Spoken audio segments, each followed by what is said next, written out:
Hey all, and welcome to Shadow of Space, and today we are commenting on another BCP video. This one is called Liberal City Residents Revolt Against Woke Socialist Mayor's Experiment Backfiring Before World Cup. This was uploaded May 14th. This is being recorded May 15th, and link is in the description. A new RV safe lot in Tiny Home Village is moving forward in West Seattle. The $3.3 million project would house 72 RVs and 20 tiny homes. But nearby businesses say they were blindsided by the announcement. They're worried it would make ongoing crime in the area even worse. Fox 13's Alejandro Guzman is at that proposed site with reaction from both sides of the debate. This fenced-off washed-up property will soon become the Glasyard Commons. It'll cost a nonprofit $63,000 a month to lease the land from WashDOT. Advocates say that this is a structured approach they believe works. Business owners nearby say they're already overwhelmed. Right now, this stretch of land off 2nd and Marginal Way sits vacant. WashDOT tells Fox 13 it has no plans for the property and for years has dealt with encampments and illegal activity, which has been costly to clean up. Alan Brigman, president of Northwest Customs Interior, says crime in the area has only gotten worse over the years. Kind of challenging when we show up on a Monday and bad things have happened over the weekend. The business owner says he only found out about the upcoming project when Department of Transportation employees showed up to remove eco-blocks. Pretty shocked. Nobody had been told about it. Lehigh shared this letter dated February 24th. It's going out to businesses and property owners about the program. Alan worries consolidating the RVs into the stretch of land in the industrial area could create even more problems. They steal the vehicle, they cut the license plate off, they cut the VIN numbers off so that it can't be traced, and then they basically part it out. There's active drug use in there. There's been multiple fires on that property in the last few weeks that we've reported to the fire department. If we set up a... Well, of course there are. How do they stay warm? RV and tiny houses, then we will make it a priority to get the people who are currently camping out, or the RVs that are currently there, into Glasyard Commons. So we're trying to be part of the solution. See, but you're not listening to all the people. There are some people who are going to be negatively affected by this, and you aren't listening to them. You're just saying, well, because it's my idea, and because I like my ideas, we're just going to do what I want to do. Like, so we got to talk about a woke socialist experiment out in Seattle that is officially backfired. Now, I've talked about this story once before, maybe a couple weeks ago, but I'm following up on it because now residents are revolting against Seattle's so-called tiny home villages, aka slums, right? Well, this isn't even tiny homes. This is literally just an RV park. Democrats, their big idea for solving homelessness is not to force homeless people off the street into government provided shelters. No. It's actually to build slums for the homeless to live in other people's neighborhoods, right? In other people's communities. Now, anybody with common sense should have known what the outcome of this was. When you don't think that homeless people do drugs, when you don't think they steal things, when you don't think that they're deviants, when you think that they are honest, law-abiding citizens who are just down on their luck, then no. You aren't going to treat them like a threat. You're going to treat them like they are citizens. You're going to treat them even better than citizens because they need more resources in order to, I was going to say integrate back into society, but arguably they don't really want them to do that. Right? You're going to have a bunch of homeless people who are... Like, what is the point? What? Again, how do you solve homelessness? I don't... all going to be living in these tiny home communities outside of somebody's neighborhood, right? And they were going to turn those tiny home communities to slums, right? A lot of the homeless people don't even want to live in the tiny homes, right? And they're still camping out on the streets in tents and stuff like that. But the ones who are actually living there, there's a bunch of crime, a bunch of chaos. It's just terrible, right? Basically, Democrats have created ghettos, government-funded ghettos for homeless people, and it's so out of control. Well, and they don't, not all of them even go into the homes. Not all of them choose it as an option. So, like I said in the video, in the LA debate, you aren't solving homelessness. That you have the residents of Seattle saying, listen, we're not... You still have people who choose to be homeless. Not ready for FIFA, right? The 2026 FIFA World Cup is just about a month away, and we have some public safety concerns. So without further ado, let's go ahead and get into this.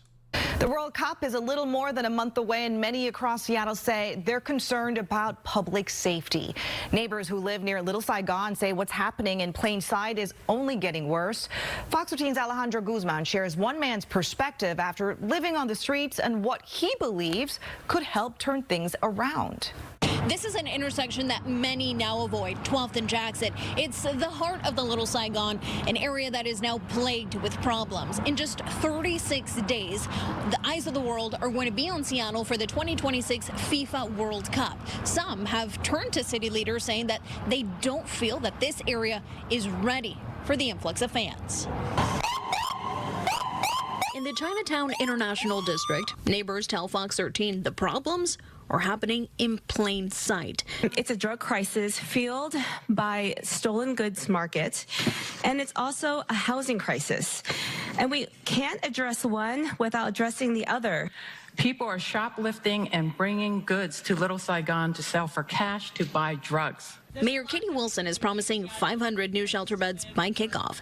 But for Corey Ratliff, who has been experiencing homelessness, he feels tiny home villages aren't the answer. I am a drug addict and homeless, and I just want to speak on the fact that it took me 45 days in jail to finally get my mind right, you know, and hold myself accountable. I was being enabled from the city with free pipes, free foil, free housing, places that police can't really come in and do anything about. Fox 13 reached out to the mayor's office regarding Corey's claims. In response, I mean, like, doesn't Canada have, like, I believe at one point in time, I don't know if this is still true or not, but Canada had, like, vending machines for, like, needles and stuff.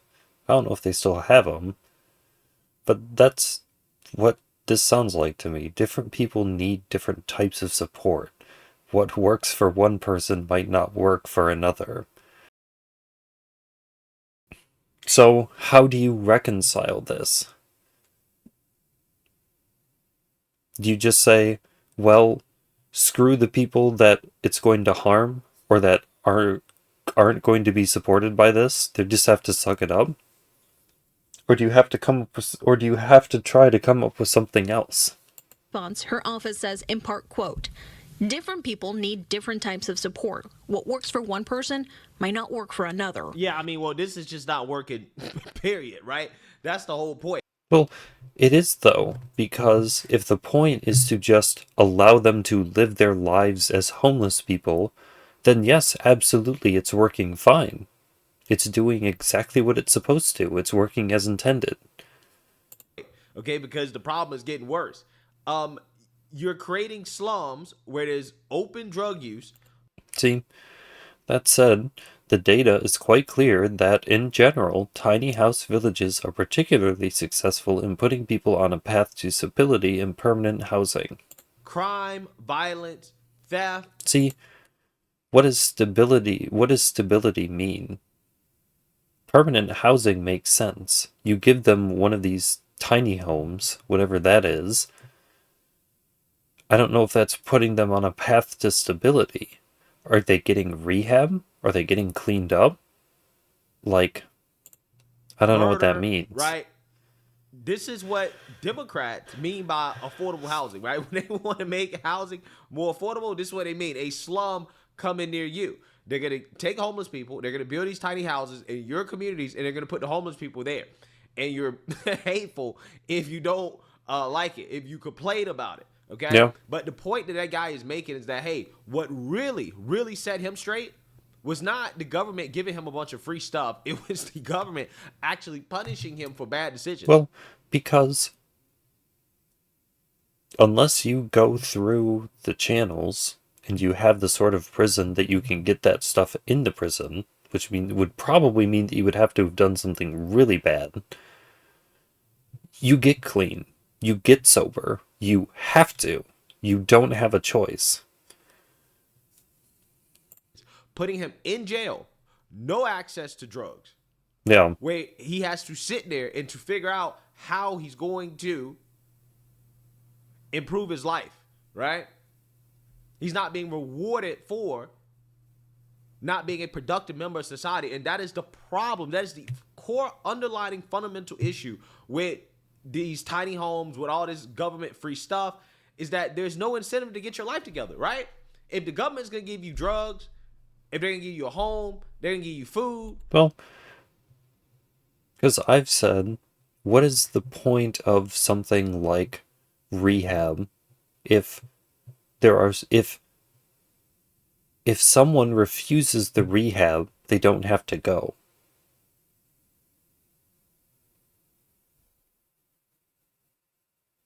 It's homelessness. If someone chooses not to live in a home, if someone chooses to live in a tent or an RV or something that isn't a standard dwelling, what do you do?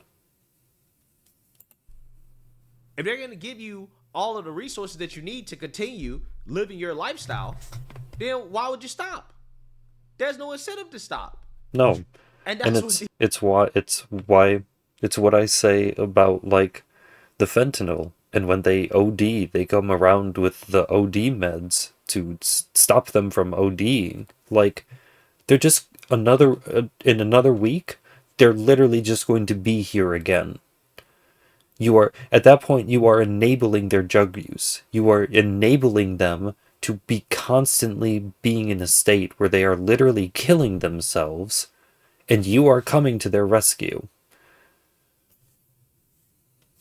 These socialists don't understand. This is what they don't get. Free stuff does not help.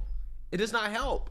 I mean, I guess they probably don't have a plan for, like, bodies in the streets, so I guess it's better than the alternative. But it isn't the solution that they have to any problem. It's free stuff. I mean, there's eventually going to be a day where you're going to get sick, or you're not going to be able to get there, or just you're not going to make it, and they're going to die anyways.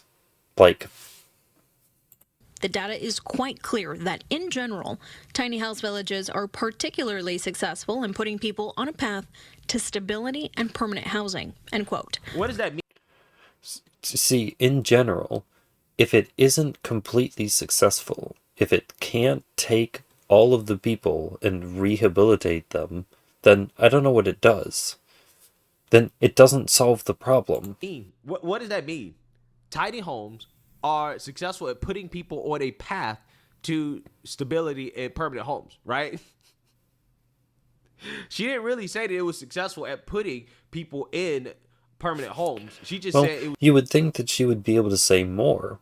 She would be able to talk about, employment rates, or like what even would a measurement of success be? Being able to get them off the streets in the first place? Getting them off drugs? So, like, I don't know how this program is structured. I don't know. What does that actually mean? Know nothing about it. It's insane. On Wednesday, City Council will vote on emergency ordinance to bypass zoning laws and increase occupancy limits from 100 to 150 and even 250 people at one tiny home site. From Inner Bay to Capitol Hill to West Seattle, the city is doubling down on housing first. Ratliff told city leaders jail and sober living programs saved his life, while tiny homes gave him space to continue his addiction. There's tiny home villages, housing projects, everything there is comfortable to be homeless and a drug addict. 10 years ago, I couldn't do that. You know, and these days it's so easy to be a drug addict and you're accepted in the city because it's okay. And we're just putting them into a building off the street. So now the city is thinking that it's not a problem anymore. No, it's still an issue. It's not being handled correctly. While some are calling for more funding for tiny home villages and services, Ratliff believes it's the approach that needs to change. What helps the situation is to hold us accountable. If we're slipping in the streets and we're selling dope or we're pimping or we're doing anything that's against the law, hold me accountable, arrest me. Don't give me a slap on the wrist.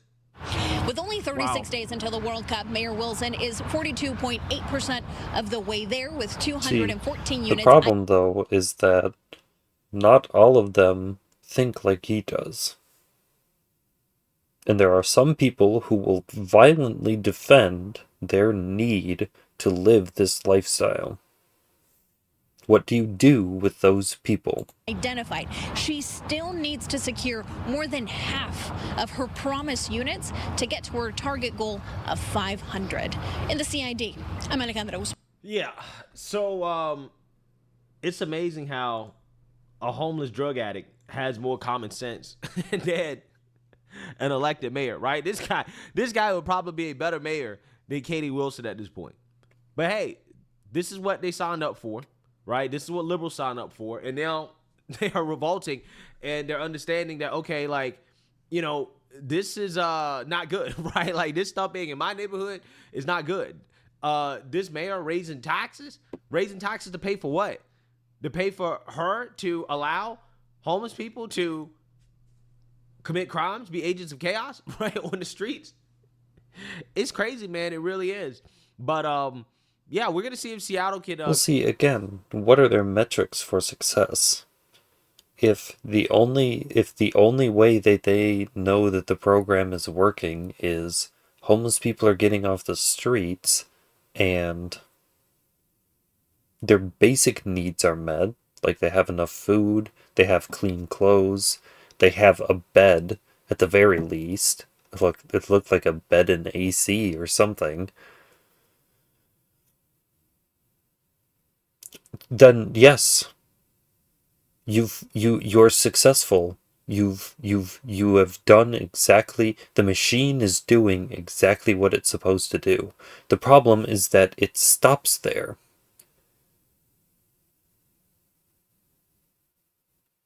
It doesn't sound like there's any sort of program to get them clean and sober. It sounds like there isn't any sort of program to, or if there is, it isn't really a forcing them into sobriety.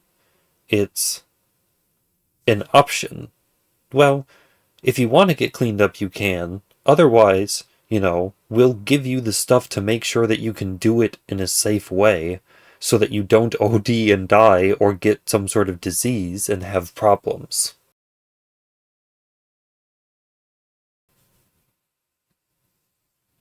Which, just, so again, should rehab be pushed? If people slip and they become addicted to the lifestyle, well, what's the problem? You enable that sort of lifestyle, so if people choose to do it and they can't not choose to do it, hold on. Yes. Then they would just fall into that other group of people, right? They would just get taken care of with all the other ones. Is addiction something to actually treat, or just something to enable? Clean it up. I highly doubt it, but residents are sounding the alarm on the fact that homelessness and crime problems are getting out of control due to this socialist experiment that clearly is starting to backfire. But let me know what you guys think. Make sure you like, comment, and subscribe. I don't know, because, you know, the one guy talked about, like, the license plates, stuff being stolen and violence or whatever. I didn't really hear it from other people, and they didn't bother to validate any of his claims that the crime was actually increasing, or at least, or if they did, I didn't hear it. I don't remember. So